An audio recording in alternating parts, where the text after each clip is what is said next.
এখন আর নিজেদের সংসারের বোঝা মনে হয় না স্বামী পরিত্যক্ত অসহায় হাবিবা, রিক্তা, শারমিন, মিমদের। স্বাধীনতার গল্প শাড়িঘর তাদের বঞ্চনা থেকে মুক্তির পথ দেখাচ্ছে। যশোরের বাঘারপাড়ায় প্রতিষ্ঠার কয়েক মাসে এই প্রতিষ্ঠান এসব নারীদের অর্থনৈতিকভাবে স্বনির্ভর করার পাশাপাশি আরও এমন নারীদের স্বাবলম্বী হওয়ার পথ সুগম করছে। নিজস্ব নগদ পুঁজি ছাড়াই বাড়িতে বসে তারা আয় করছেন। বই পড়ায় উদ্বুদ্ধ করতে রয়েছে ব্যতিক্রমী কার্যক্রম। এখানে তারা বিভিন্ন বইয়ের পাশাপাশি ভাষা আন্দোলন, মুক্তিযুদ্ধ এবং স্বাধীনতা বিষয়ক বই পড়ছেন, জানছেন দেশের গৌরবময় ইতিহাস। এখন তারা এগিয়ে চলেছেন দিন বদলের স্বপ্ন বাস্তবায়নে। আর এদের স্বাবলম্বী করতে কাজ করছেন আমেরিকা প্রবাসী মহৎ হৃদয় বাংলাদেশি চিকিৎসক নজরুল ইসলাম। নাম হাবিব আক্তার পাখি। ডিভোর্স হয়েছে 6 বছর। আমার একটা মেয়ে আছে, মেয়ের বয়স তো 6 বছর। বাসায় থাকি, বাবার বাড়ি থাকি। সেইখান থেকে তাদের একটা বোঝা হিসাবেই ছিলাম এতদিন।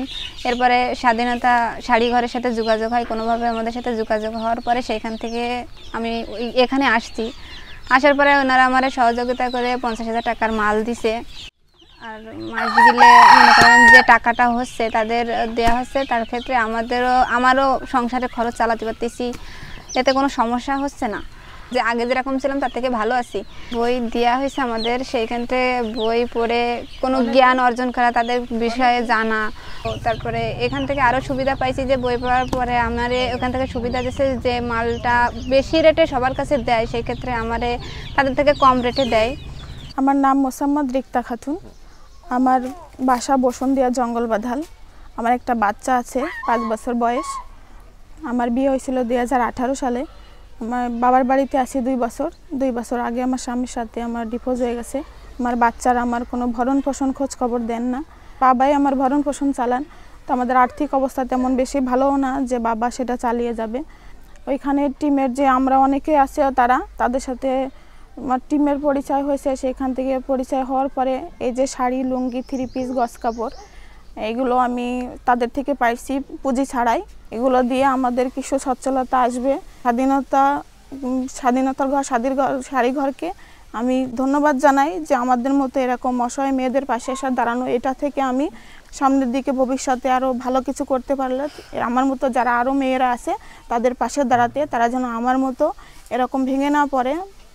বিদেশে থাকলেও আমি আমার সামর্থ্য অনুযায়ী দেশের মানুষের জন্য সবসময় কিছু একটা করার চেষ্টা করি।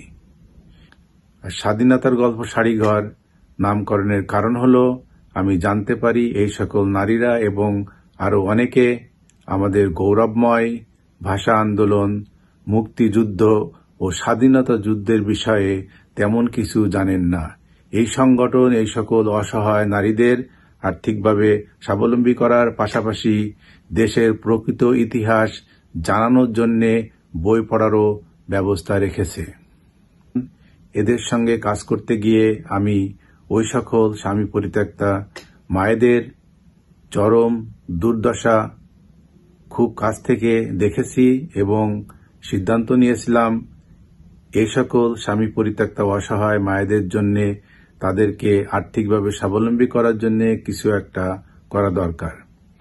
এমনই সময় নিজ গ্রামের কুলসুমের সঙ্গে এ ব্যাপারে কথা হয় এবং তার ফলশ্রুতিতে স্বাধীনতার গল্প শাড়িঘর প্রতিষ্ঠা করি। আমাদের এখানে শাড়ি, 3 পিস, লুঙ্গি, গামছা এগুলো পাওয়া যায়। আর আমাদের যারা হচ্ছে স্বামী পরিত্যক্ত মেয়ে তাদের আমরা সুবিধা দিই, ঠিক আছে। তারা আমার এখান থেকে বিনা পুঁজিতে মাল নিয়ে যায় এবং কি তারা এখানে বিনা পুঁজিতে মাল নিয়ে তারা বিজনেস করে।